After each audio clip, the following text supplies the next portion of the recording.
Hello, everyone. Thank you for joining this MIDiA webinar on post-pandemic programming. I hope you're all staying well and healthy. We're going to jump straight into the webinar, but before I hand over to Mark Mulligan, who is hosting today's session, please use the chat box, as per Andrew's example there, to ask questions throughout the program.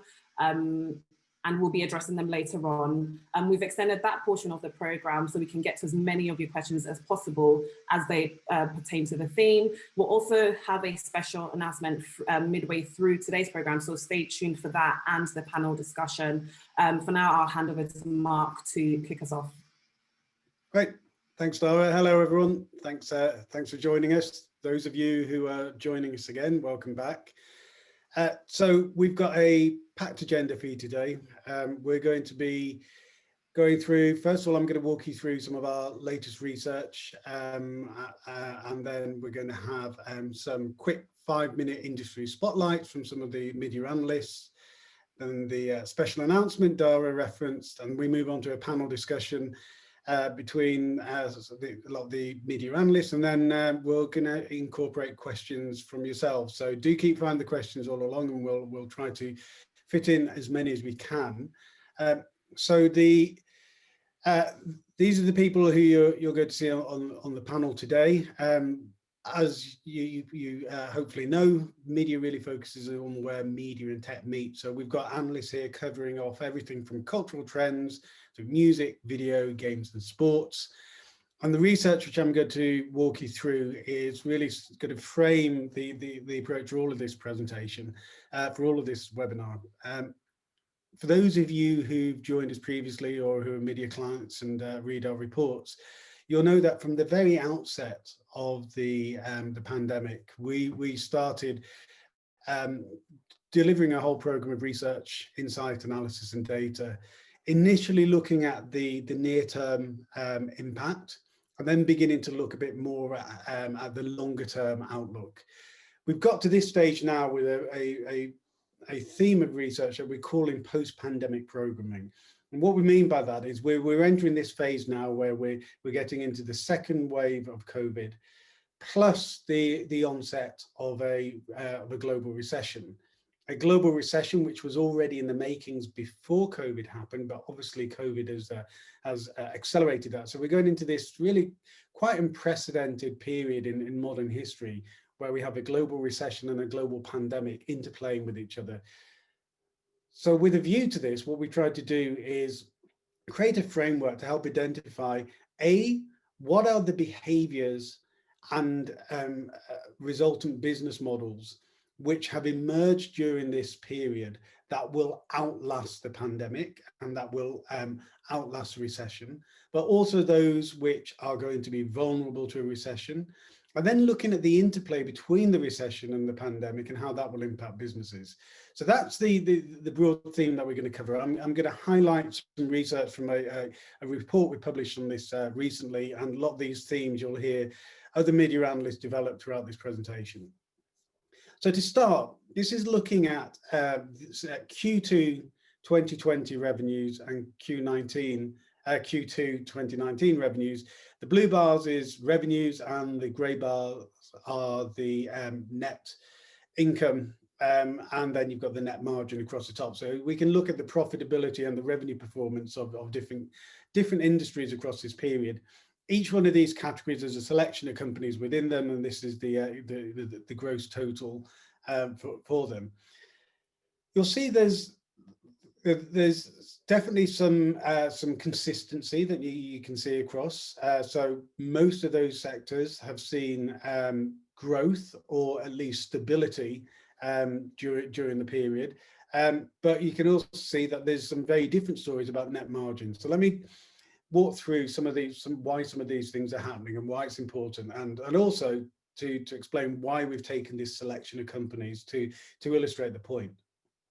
Those of you who've been following our research on COVID and the recession, one of the key themes that we've identified is that the impact of COVID and social distancing and lockdowns and all of the resultant activities the vast majority of the time, not always, and some very notable exceptions that I'll walk through, but the majority of times, what it did was not create new circumstances.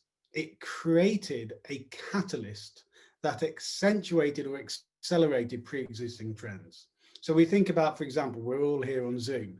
Zoom is a really good example of a business that was already established, that was building momentum, and then was catalyzed by the impact of COVID and people spending more time at home, etc. We have multiple other categories which are like that. Games is a really good one, and you can see here that games is the clearest success trend here in terms of both revenue, really strong revenue growth, and also in terms of net margin. We also saw that you can see that TV, telco, so this is the top 5 TV and telco businesses in the US. We see here that the revenues declined over the period, that net margin was relatively stable. Well, that again, it's the following of pre-existing trends. But we looked at streaming video services. They took a lot of that lost subscriber growth from pay TV, migrated its way over to streaming video. Again, something that was already happening, very well established, but that got accelerated by the impact of COVID. And when we look at the longer term outlook here, well, there's a couple of things. Number one of the things that MIDiA identified a couple of years ago is that we've reached saturation point. There simply aren't many hours in the day left. In fact, MIDiA, we like to have our numbers, so we put a number on that. There's 7.5% of time left to be addressed. And so what that means is a minute gained by one service is a minute lost by another in the majority of cases. Lockdown changed that. We suddenly had 15% of our week that we didn't have before because we weren't commuting, we weren't going out after work, or we weren't going out to restaurants and bars and all those other things which suddenly got stopped. And we filled that time doing other stuff. We also had more disposable income because we weren't able to go on holiday. So there's, for most households, that's a significant annual sum which wasn't getting spent. Also, people weren't spending the money on the commute. They weren't spending money on going out. So they had more time on their hand and more disposable income, which meant that for the majority of entertainment companies, that was a real opportunity to see really strong increased spending, which is why so many companies, even through into Q3, have had really strong performance. But make no mistake, that is a particular moment in time. What will happen as we move into the recession and people lose their jobs, or more people lose their jobs, as we've already had very significant job losses so far, is there'll be less disposable income in the market, which means less less of this sort of boom to multiple entertainment categories. One of the areas where we saw the biggest impact that wasn't precedented was live performance. So we are put into that sports, theme parks, live music, theatre, etc. These suddenly found themselves unable to operate in any meaningful sense. Here we're looking at the revenue of Live Nation and Disney. So the total size of the bar is the entire revenue that they had in Q2 19. The red section is the effective amount of revenue that they did not have 1 year on in Q2 20, and the blue is what remained. So we could see that Live Nation lost the vast majority of its revenue, but it actually lost less revenue than Disney, even though Disney's loss was a smaller share of its total. You put them together, and it's nearly $10 billion of entertainment and leisure spend disappeared in 1 quarter. Now, over the same period, Home Depot increased its revenues by 7.2 billion. Suddenly, well, we can't go to Disneyland, so let's get the bathroom done. Now, these aren't direct like-for-like comparisons. There's slightly different geographies, etc. And it doesn't mean that every one of those dollars from not being spent to go to a concert went on to renovating the house. But it is a way of illustrating that consumer spending was shifting because there was so much disposable income and disposable time, essentially. The questions are, how much of this transitions back, and if so, how fast? And one of the things that will impact that is the impact of the coming recession.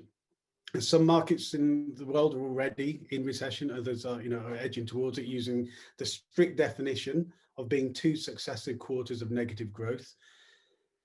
So one of the things we've done a lot of in our consumer surveys over the course of this year is asking people about how they expect their behaviour to change in the light of a coming recession. And here what we're looking at is how people expect to change their entertainment spend if their financial circumstances change.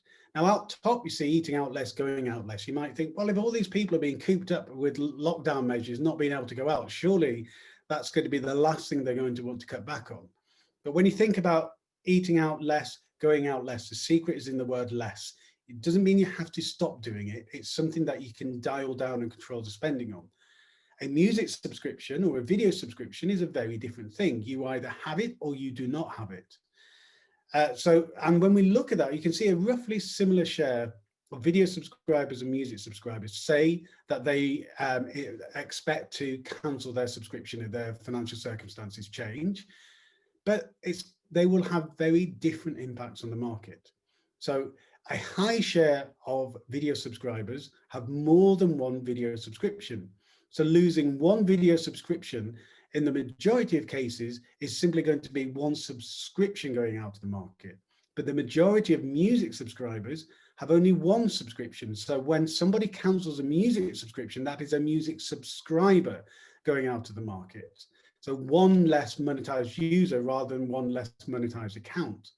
Add on to that, if you cancel your Netflix subscription, you lose access to the content. If you downgrade from Spotify Premium to Spotify Free, for example, you still get access to all of the catalog. Now, admittedly, there are different things that you can do with that music, but you've still fundamentally got access to the same proposition, the same content, and then of course there's YouTube and SoundCloud and a whole host of compelling, entirely legal free alternatives.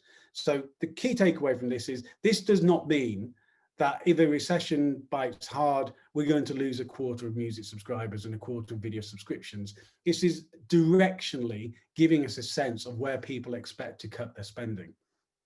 We also ask people about what they expect to do after lockdown measures are over. And you would expect that there'd be all of this pent-up demand for people wanting to go out to bars and clubs and live music and sporting events. But the net, so i.e., we ask this question, on a scale from do more, do less, and all the variances in between, the net change is negative for going out. And that is predominantly about health concerns. So whilst we've got now some very positive news about, vaccines coming, even though supplies may be constrained and we still don't know what the efficacy is going to be like at scale. So what we have is a residual concern about health within the population, even in the context of a vaccine. And this is particularly true for older consumers. So anybody over the age of 40, for every 6 years of life that you've got, your risks of complications from COVID are doubled. And so if you think about the importance of older consumers to live music, these high spending consumers who have become a really important part of certainly the top end of music concerts over the last decade, well, they're going to be concerned about their health within concerts, because even if it's socially distanced, you still have choke points like security and the merch stall and drinks and toilets and all those sorts of things. So really, the key takeaway from this is when we're thinking about how companies are going to fare, it doesn't matter if there is a sudden cessation of social distancing measures, there's still going to be residual concerns within the population. And all of this, of course, happening while we have a recession building. Now, these are sort of, they're oscillating out of sync and then coming into sync. We're going into this second peak of the pandemic at a time when the recession is going to peak as well. Now, this is not incidental. This is also tied to the fact that there is a causal relationship. So the more that people cannot conduct their normal everyday lives, the more that sections of the economy are going to be impacted, which means those companies are going to have smaller revenues. They're going to have to lay people off. Those people are laid off. We're going to have less money to spend, and therefore there's going to be less revenue flowing in, and you get that vicious circle. Such is always the case with the recession, except this time we've got the accelerant of the social distancing on top. At some stage, that vicious circle will stop and we'll start to recover. But it's a really important thing to consider about in a recovery, and it's crucial and central to everything that we're talking about here. And that is when an economy recovers, in any recession, there are some companies which do not recover. There are some industries that do not fully recover. And then there are a whole bunch of new industries or new sectors and categories and products and companies who prosper, often actually prosper during the recession and then come out incredibly strong the other side. So essentially a recession can also act as the birthing period for new sectors of the economy. And that's certainly one of the things that we anticipate happening here, and is one of the things that we're trying to capture with this post-pandemic programming research. So to finish, before handing over to some of my colleagues, this is a framework that we built, and this is just a very simplified version of it, but this is fundamentally the framework that we built to help understand what will make a company vulnerable, or at risk, or able to prosper and succeed during A, the impact of a second wave of a pandemic, and B, the impact of a recession. And of course, you have to overlay these things against each other. So really the companies who are going to do best are those who are able to have components of both of those bottom boxes. So let's just say, for example, if we were trying to build a recession-proof, pandemic-proof business, we would want something which is a bundle that has a long-term subscription and that is virtual and is online. Well, there aren't too many of those in market, but there are some. Apple's Apple One subscription certainly is a bundle and is virtual. Amazon Prime is those, as well as giving people the ability to subscribe annually. So if Amazon were to have signed somebody up to Amazon Prime in April 2020, it may well be that the recession has run its worst course by the time that subscription comes up for renewal. So during that time, the risk of that customer cancelling is essentially negated throughout that period. It could also be a time for some traditional businesses to do better as well. The problem with a Netflix subscription or a Spotify subscription, and they're just examples, I'm not pulling out those companies specifically, but digital subscriptions are contract free in the majority of cases. So it's really easy to cancel. So just imagine somebody in a pay TV household who also has a Netflix subscription and is thinking, I've got to reduce my spending, well, I'm going to go and cancel my pay TV. Call up the customer care center and find out that they've got 12 months of the contract that they have to buy themselves out of, which entirely defeats the purpose of trying to save money by cancelling. So what they end up doing is they end up cancelling the thing they less wanted to cancel, Netflix, and keep the thing that they'd actually originally wanted to get rid of. So the reason I'm just playing out that little example is there are a whole mesh of unintended consequences of the overlay between pandemic and recession. So that's the opening. What I'm going to do now is hand over to Tim Mulligan. The surname's no coincidence. Tim's also my brother, as well as co-founder. Tim is going to talk to you about how the pandemic and the recession are going to be impacting the video industry. So, Tim, over to you. Thanks, Mark. So, what I'm going to talk about in my piece in today's webinar is something which we've been covering for a while now at MIDiA Research, and it's that transition from the traditional linear TV formats to the streaming first format from the perspective of becoming a mainstream consumer activity. Now, for those of you who joined us on the first webinar, one of the many fascinating insights we were getting from our consumer surveys fielded back in March and April was the significant rise in consumption of video, both streaming video, but also traditional TV as well.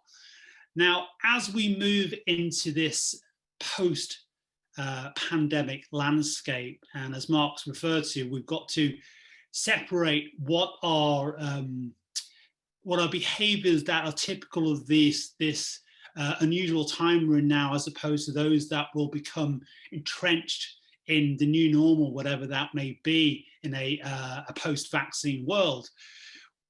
We need to differentiate between this high watermark for video overall versus the focus on what's going to cause a substantial shift to the streaming landscape.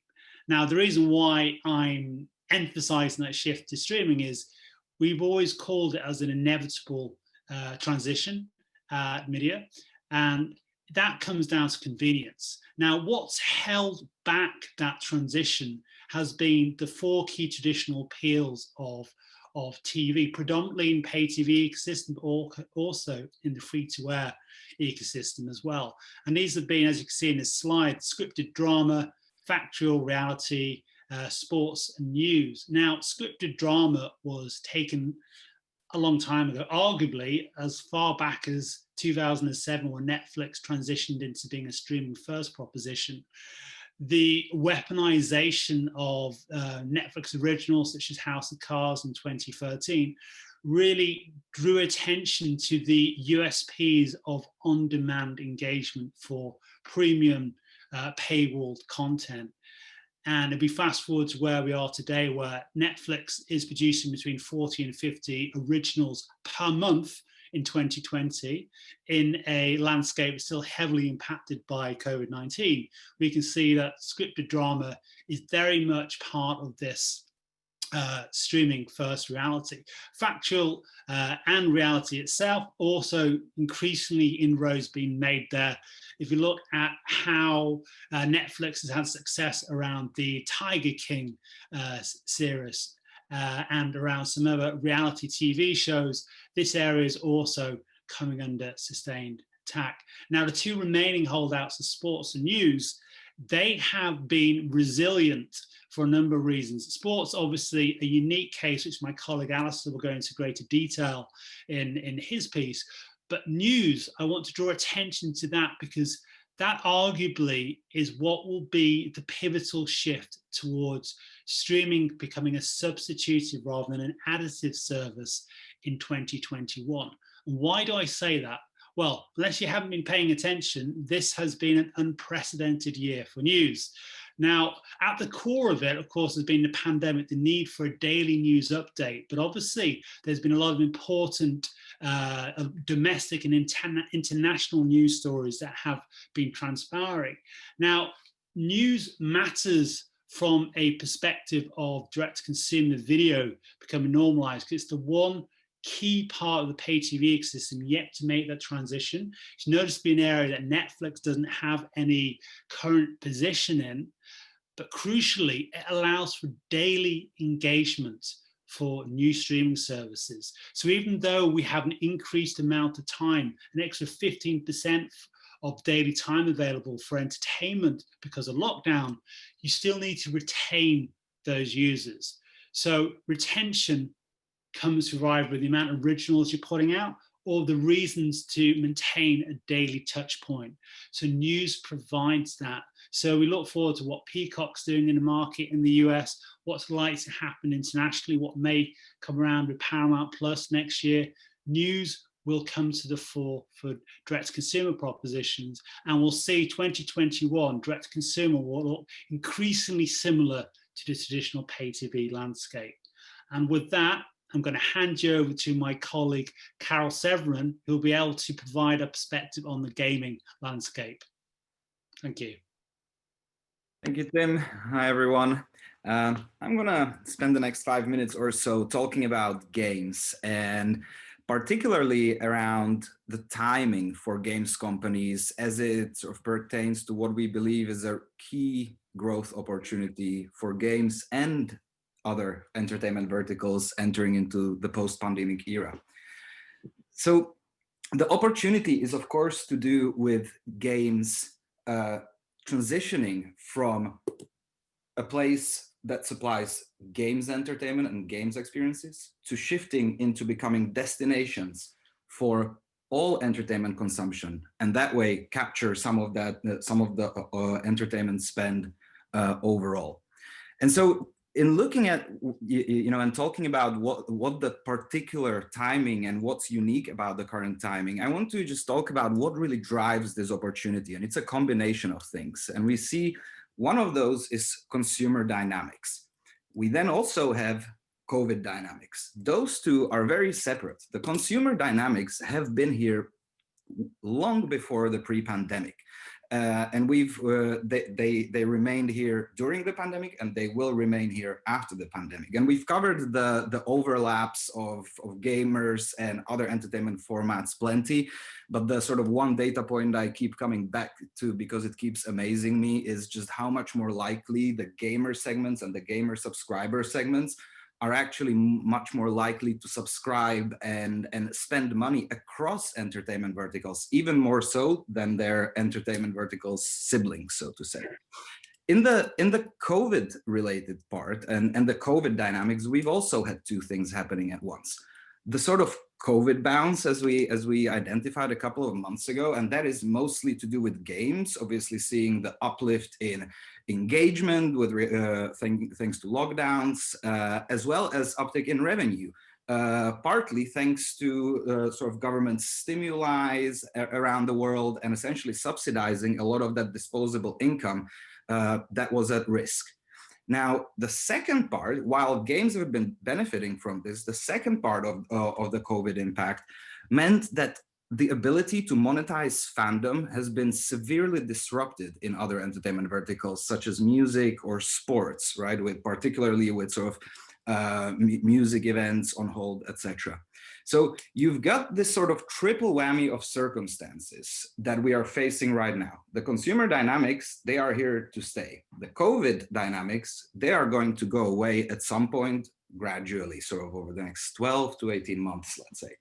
So broadly speaking, how are companies actually actioning this right now? Broadly speaking, you've got kind of sort of two big options.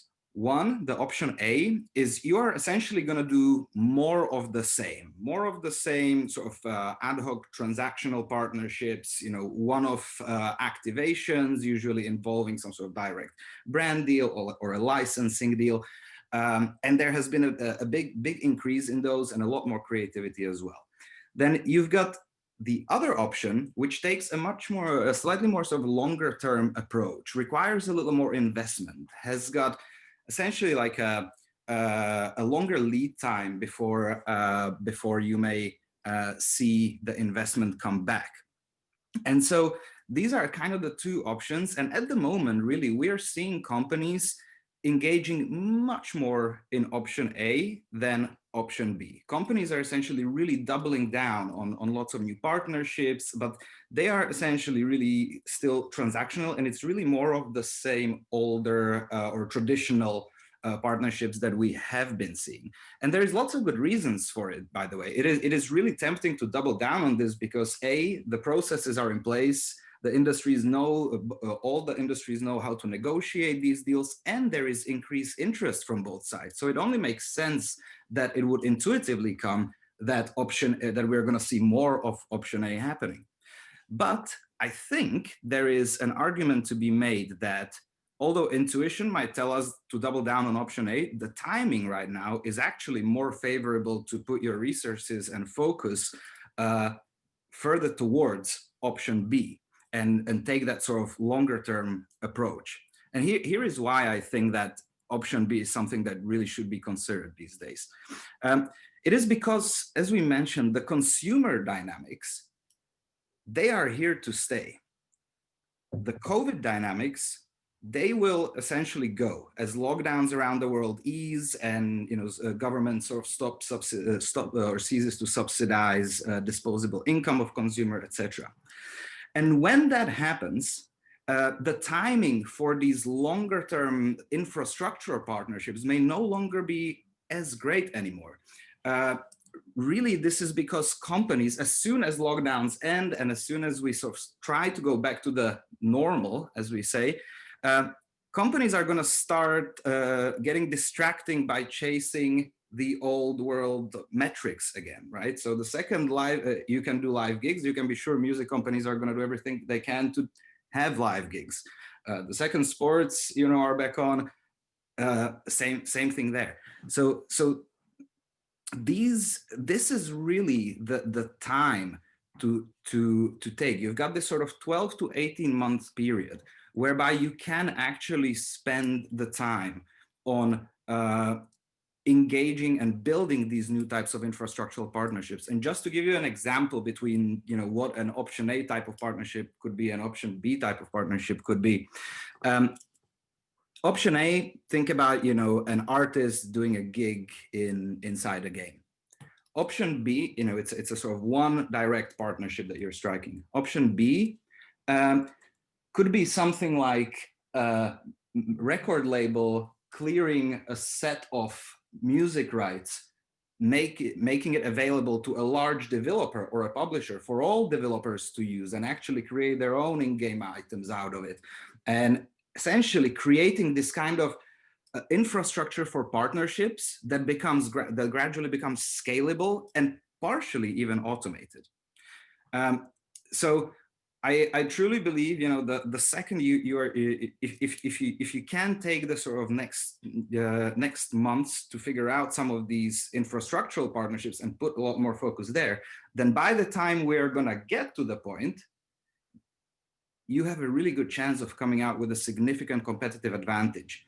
Everybody else who hasn't taken the advantage of this is going to be trying to chase the old days. Games are gonna need to deal with post-lockdown and post-subsidies. They're gonna need to deal with decreasing engagement and potentially slight decreases in revenue. And the other entertainment verticals are going to be, again, chasing the live events, etc. So just to wrap this up quickly, ladies and gentlemen, I truly believe the time for this kind of consideration is now. The opportunity of the current constellation is very much temporary. Best advice, don't let it get away. And if you'd like to talk more about how, when, etc., please just drop us a line. We love these kinds of challenges. Thank you very much, ladies and gentlemen. And I am going to hand over to my colleague Alistair to talk about sports. Thanks. Thanks, Carol. So I wanted to spend this session diving into our consumer survey data focused around the changes in consumption habits of live sports engagement since the pandemic arose. As you can see from the graph in front of you, time spent consuming live sports has increased from Q2 to Q3 from Q2, coinciding with sports return following its 3-month hiatus. It's been well documented, and MIDiA have been heavily involved. Sports fans were desperate for some sense of normality to return, but what presented us was far removed from the tilts of significance, but a spectacle devoid of atmosphere, bereft of fan attendance, representative of meaningless training fixtures, rather than compared to the spectacles that took place before this unprecedented health crisis took hold. Rights holders too rushed to restart once the restrictions were lifted, first in Europe with the Bundesliga, and in the States with Disneyland's Bubble City, the NBA played out a daily Zoom-filled season's climax. Is the spectacle different is a question. Well, injuries appear more common, more goals are being scored, and teams are not playing to form with underdogs beating the heavy favourites. Players are not held accountable by the adoring and sometimes critical fans without their presence, and the home field advantage has been entirely negated without the 12th man's influence. The viewing experience. Now this is an eerie one, with an abundance of advertising hoarding and empty seats staring back at consumers. This coupled with the fans' newly habituated consumption behaviours predicated during lockdown, which Carol touched on, with other forms of entertainment such as gaming and binge watching of scripted drama, taking over one's finite attention allocation and filling the void state created from live sports postponement. This resulted in less engaged fans and a weakened viewing experience. So it's imperative you don't just compare lockdown with post when it comes to engagement. And looking at the graph, when you consider 35% of consumers across the English-speaking markets watch live sports in Q1 this year, it becomes apparent that although sports consumption has increased from when there wasn't any, sport is far from out of the woods just yet, with all sporting consumption activities declining from Q1 to Q3.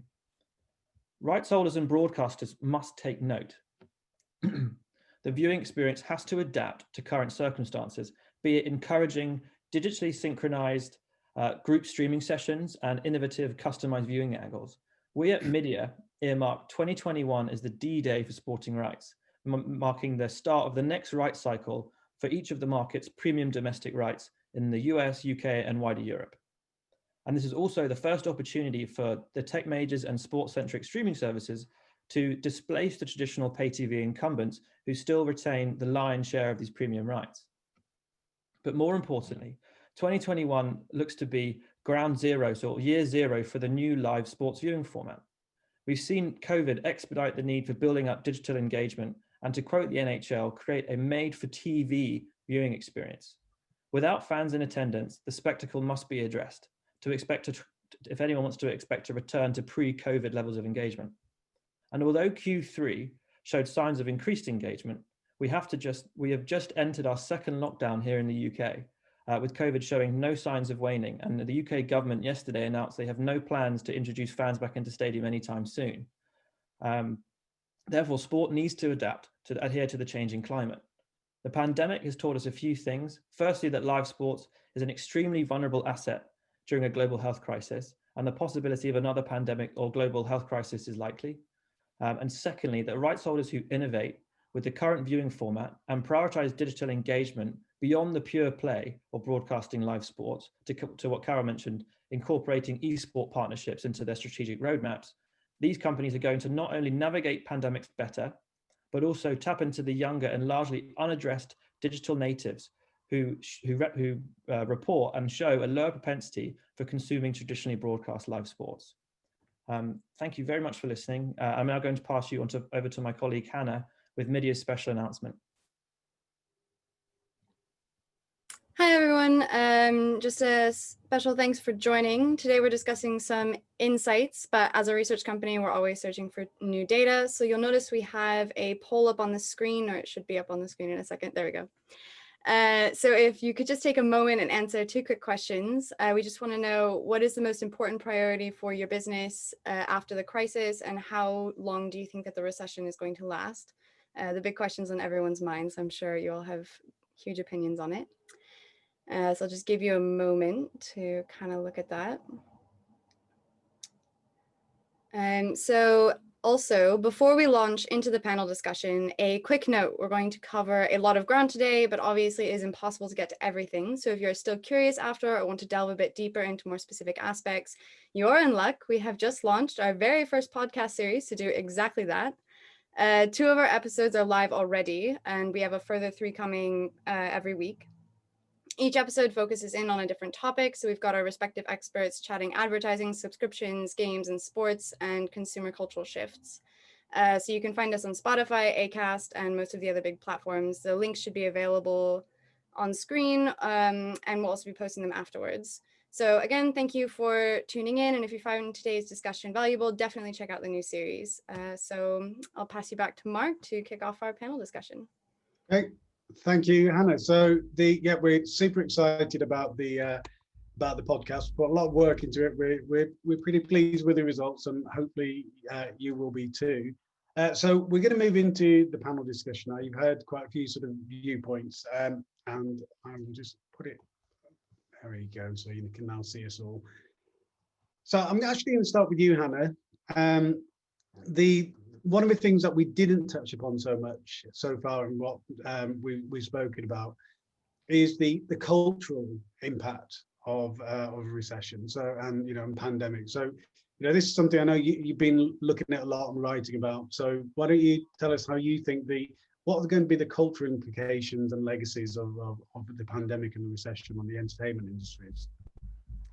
Yeah, well, it's a very important question, because obviously culture underpins behavior, which underpins what we all need to know is in business.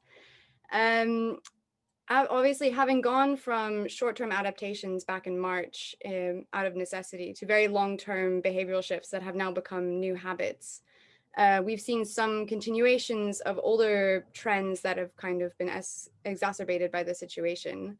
And some more new ones. So digital first life, for example, has become super prominent. We have video streaming is now more mainstream than ever. Sports, as the last pay TV holdout, is now adapting to digital propositions and distributions.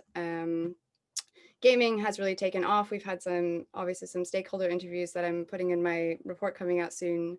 There's been a broad uptick across demographics, and as it has a social aspect as well as a whole digital world where most functions of normal life can sort of be replicated. But then on top of this, we have a recession. So obviously there was 15% of time available to consumers at the beginning of this, as you mentioned, Carol.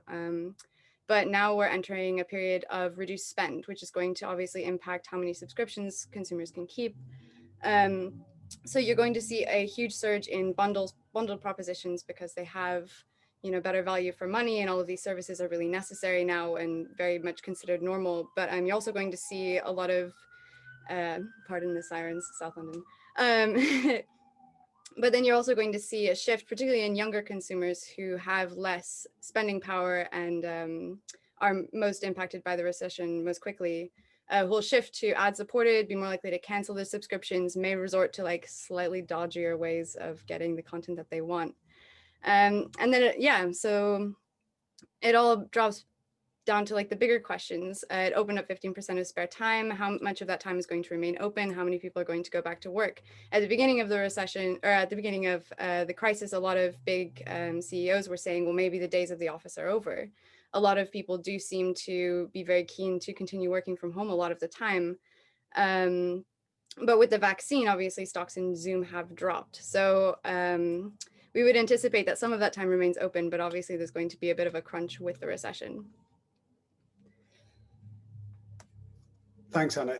So one of the other things which we touched upon at the start, which I think is, in some ways within entertainment, one of the biggest questions is, as we come out of the recession, out of the pandemic, and potentially still in a recession as we come out, is what's going to happen to live entertainment.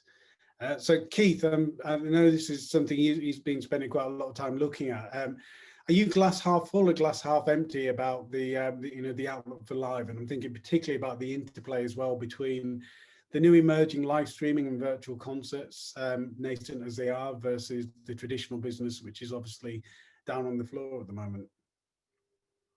Hi, Mark. And actually, there's a few questions I see have come up about live streaming and live music as well. So I'll try and tackle those within your question. I think I'm glass half full, but it depends how long. And we just had some news about a potential vaccine. Now, it'll be critical to see whether that vaccine effectively reopens 2021, because at the moment, I think we're sort of envisaging that 2021 will remain kind of closed for the foreseeable future, which opens up the possibilities of what live streaming can do. So we've talked a lot about the pandemic being a catalyst. I think there's no finer example than what's happened with live streaming. It has exploded out of necessity, whereas it was a sector that was kind of languishing for anything up to 10 years. People had tried it, it hadn't really taken off. But live streaming itself is really interesting because that's also being a catalyst for several other things. So it's being a catalyst for music and gaming, and Carol's talked a little bit about that. And we've had a question about whether that will become more ticketed and micropayment driven. I think the answer to that is yes, because the gaming industry is used to monetizing through micropayments and monetizing fans in that way. So artists will see that as an income, as well as building access to an audience. And also direct to consumer, which is another trend that has been rolling around again and again in music and hasn't really taken off because the platforms own the customer relationship. But what we're seeing with live streaming is that new live streaming providers, and in fact, even ticketing companies that have pivoted there, including Dyson, and Ticketmaster must watch this and see this as an example for them, kind of moving in, maybe sharing more of that data of who's attending with artists as well. So there's more engagement, more access and transparency of who's attending those shows, and maybe the artist is getting to keep some of that data and engage with them directly to sell merch and to have a fan relationship, and we're seeing potential subscriptions come out of that. So live streaming's become a catalyst, and I think when we come out the other side for the traditional live business, it's going to sit alongside because it's created new formats. So I watched the Kylie show on Saturday night. She's effectively just relaunched an album as a live stream. She wouldn't get to do that if she was going on live tour. She'd have to play the hits, etc., and travel around the world. As it was, she sold tickets around the world from a studio in London, just playing her entire live album. That's a new format that will continue to sit alongside live when it returns. Great. Okay, thanks, Keith. So, Carol, I'm going to come to you next, as we there's a bunch of questions coming in around gaming, and there's a couple of them are quite related to something I was already planning to to ask you about. So I'm interested in why you think, more than any other entertainment category, games is the one which is, has all this opportunity for, for capitalizing upon the fandom opportunity, etc. But one of the questions we got, which is almost like a substrand of that, is, do you think that artist engagement within the gaming industry is going to become microtransactions, almost like an entry ticket fee, and just essentially about, getting into gigs, etc., and virtual gigs, or is it something bigger and broader? Yeah, it's a really good question. So I'm gonna answer the first part first. With regards to fandom and why games, there has been this shift, and we have seen for a long time that fandom, and more importantly, the willingness to pay a premium to express fandom, is very much associated with spending in destinations where image matters to consumers. 20 years ago, your image may have been about what clothes you wore, what music you listened to, how you carried yourself on the street, or what kind of dance were you doing at a live music event. But right now, the people are spending so much more time in the digital environment. And with that comes also the human need to try to express who you are in that digital environment. And really, today, the only two destinations where you can properly express who you are, or your sort of define your consumer image, are social media and games. And I would actually argue that until, or if, or as and when VR picks up properly for social media, games actually have one up on social media in the ways that they enable consumers to express their digital image. So this is I think this is where the opportunity is just really, really big for games. And we've seen that, consumers are buying an increasing amount of cosmetic only items in games, which tells us it's no longer only about, paying for progress in games. It's paying for digital beauty. It's paying for digital sentiment, for digital emotions, etc. And so I think that's why I'm so very bullish on the prospect of games. With regards to the microtransaction part, I think that's certainly a start. With sort of having starting to sort of sell tickets to digital events as microtransactions, etc. But I would sort of note a word of caution there. For all companies that are exploring these types of activations, to be careful about not copying the traditional models into this new world. It's essentially the similar type of thing if you think about, like, when mobile first picked up, everyone started doing desktop websites for mobile, and it didn't quite work until native mobile stuff came in. Then you had things like vertical video coming, etc. So the thing is, one thing is that you can of course start selling tickets to a digital concert, but perhaps we could actually take this even further. Perhaps the games destination and the live concerts are actually not the end game for monetization. They're actually marketing tools for monetizing fandom. So the way that I envisage this working in the future is that actually a lot of these live gigs will be free inside those games. And they will actually be potentially promoting digital items, right? New releases of a new shoe product line or whatever it may be. And actually, if you start looking at it from this point of view, then those microtransactions don't need to remain so micro anymore. You will have people who will buy that, $2,000 digital Burberry coat if they want to do so. So yeah, I think microtransactions, great start, but always keep in mind how to monetize fandom instead of just monetizing the actual consumption. Yeah, great. And I think in there, you pretty much answered one of the other questions I was going to choose from the Q&A, which is about, sort of where does the monetization happen? Is it in microtransactions? Is it part of a sort of, a gateway fee? I think what you're saying is essentially these are new worlds in which a whole bunch of transactions can be, put in front of audiences. And it's one thing which, regular readers of our work, you'll know that we strongly believe in the concept of monetizing fandom. And in some ways, monetizing fandom becomes more important, not less important, during a recession, because essentially monetizing consumption, you're turning something into something that's important and a utility, but it's also something which doesn't have the same emotional pull, the same cultural pull. When you get to something that really gets to the heart of who people are, people want to express themselves and cling to the things that matter to them, and particularly during difficult times. I'm going to come to Keith in a moment, just to forewarn you, Keith. I'm going to come to a question about sync opportunities.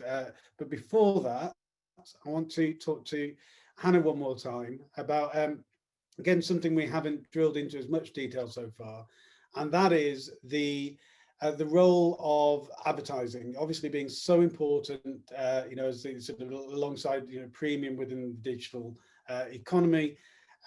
And so really interested in hearing from you. How do you think what the impact of the recession is going to be on the ad market, and in turn on the entertainment industries that depend upon advertising revenue? Sure. I mean, we've seen, for example, Amazon's ad revenue has gone up versus Google's has gone down in this period of time. What we have seen over this lockdown is that traditional ad spending has taken a serious dip, whereas digital ad spending has gone up. Obviously, people can't go outside, they can't see traditional ads. As people have basically watched all those on TV, they go on streaming services that are subscriptions, so they're not seeing the ads. The ads have to go elsewhere, but they're not seeing them on the TV. But as the constant question with ads is how well do they work? How much money you spend on it, what is the return on investment? And no matter how many data points we have, it can become quite difficult to actually interpret those. So what we've actually seen over this period of time is that receptivity to ads, so consumers who say they stop paying attention to the ads on the TV when they come on, that's gone down. So more people will actually be paying attention to TV ads now, but they're watching less TV versus people who are skipping ads that they see on videos online. The rate of that has gone up as they're watching more videos online. So as we're in a saturated attention economy, there are ads all over the place. We become more, there's sort of a fatigue that happens with so much all the time. And we're seeing this move into the digital realm very quickly across demographics as well. So even the rate of age 55 plus who now have an ad blocker has jumped in this past quarter. So maybe that's because of, they're at home with younger people and they're being told, oh, well, here, have an ad blocker. Or maybe they're just discovering it on their own because it's something that's now very real in their daily lives. Great. Okay. So just before I fire a question at Keith, there's another one which has come up, which I'm just going to take quickly, and that's the question about really how much is live streaming content, really what is the hype versus how much is really being generated in terms of meaningful revenue. So we're doing a lot of work in this space at the moment, working with a number of stakeholders in the space, and we're working on a new piece of research that we'll hope to publish in the coming weeks, where we'll have a really precise number to put to that. But at this stage, I think the key thing is the majority of live stream concerts have not been successfully monetized or even monetized at all. And this has been for us one of the big failings of live streaming. Prior to lockdown, live music was the scarce music format. If you missed your band playing in town, you might not get to see them play for another year or more. If you couldn't get a ticket, there was no other way you were going to be able to be there. You showing a video of you being there is you saying, I'm here in this moment. So live was A, scarce, and B, premium. And then live streaming comes along, all of these artists desperate to communicate and connect with their fans, and that's completely understandable. But what they've essentially done is made the same mistake that happened with music in the year 1999, when everything suddenly went free with the rise of file sharing. And we took a decade and a half to re-educate the music consumer base that actually music is something you should pay for. So the more free live stream concerts there are, the harder it will be to start turning to what it should be, which is a premium, scarce commodity, things like geofencing and ticketing, etc. Now, when people apply things like geofencing or ticketing in particular, and virtual merch and actual merch, and we can see some really strong successes. Whether you're looking at BTS, who have earned tens of millions, well, they have grossed tens of millions of dollars from a couple of live streamed events, through to some sort of heritage artists just earning themselves tens of thousands of dollars a month from subscriptions, and lots in between, with, you know, a number of ticketed concerts of, you know, sort of mid-size, you know, grossing hundreds of thousands of dollars. So I think we've got enough evidence to show us that the live streamed concert business can be effective, can be successful, but also at this stage, it's there is too much fundamentally just being given away. So I think, Keith, I'm going to leave you the last question for the panel, which is one from the audience. I'm saying, so the exact question is from a music licensing / sync perspective, taking into consideration new behavioral trends affecting industry revenue, so all of the changes in behavior we've been talking about during the pandemic, what are some of the industries that you think will be looking for sync companies to push forward into? So, you know, which of these new behaviors that consumers are partaking in, which of those represent new licensing opportunities for music, or at least growth opportunities? Yeah, that's a good question, because obviously sync is often seen as, you know, real profit center for labels, and kind of operates at the high end of bespoke deals, you know, just doing high value deals per track based on request. And the way it's grown recently is just through more of those requests, just bigger teams transacting more deals. That's obviously going to stall for a number of reasons. I mean, first of all, you've got, you know, the drop in public performance. You're going to see a switch over from traditional TV to VOD. So more of the sync behavior on the buy side is going to behave like the VOD companies currently behave. So, you know, you've got to think about that. I think the other thing is maybe seeing the long tail of sync actually develop, because that's something that's been talked about for a long time, but it's never quite happened due to just the tech, the automation, the price not being there, pre-licensed libraries not being there. It's been satisfied with library music to a large extent. So maybe sync teams have got to explore that, because really the new sync is kind of short form VOD opportunities, influencers, marketing music to influencers, getting onto, obviously TikTok has been a huge rush for marketers, and we've seen a promotional impact of that. So maybe we'll see more sync teams more integrated into the marketing teams within labels as well, rather than seeing kind of as a separate profit center acting over here separately. So a lot of the sync expertise can be brought into the mainstream of how to build audiences and get the halo effect across on streaming platforms. But I think the long tail is where the growth is for sync, and I think we're starting to see some of that unlock. Yeah, I think we might have time for just one last question, one for you, Tim, which is again one from the audience, asking about Netflix has been, you know, is looking to sort of move away from free trials. They're not really spending that much on promoting the, you know, ad spend on their new shows. You know, they seem to be going launch a new, you know, sort of potential live TV channel in France. They seem to be going in a different direction from the rest of the video market. Can we expect Netflix to continue to move away from the rest of the pack in terms of what it does, or do we see it conforming a bit more? What next from Netflix, Tim? A really interesting question. And inevitably, there are several different routes Netflix can take here. Now, as I mentioned in my my opening piece, the opportunity for making streaming services, direct consumer services and video become substitutive rather than additive is news. And I say that because news is the most engaged media format in Q3 in the MIDiA research survey for time spent for 1 to 5 hours per week. So that eclipses every other type of media consumption we're tracking: games, music, streaming TV shows, etc.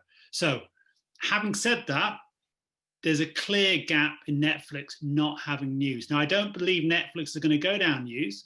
What I think, or what qualify this more extensively, what MIDiA researchers' understanding of the marketplace and our research and our speaking to actors in the space, especially around the new direct-to-consumer propositions, and what we know about how the incumbents in the DC landscape work, is Whereas we could fully envisage an Amazon moving more into that space, looking to compete alongside the new direct-to-consumer propositions, Netflix actually has already established itself as a go-to destination for a certain kind of what is still on a global scale a niche proposition around edgy original programming.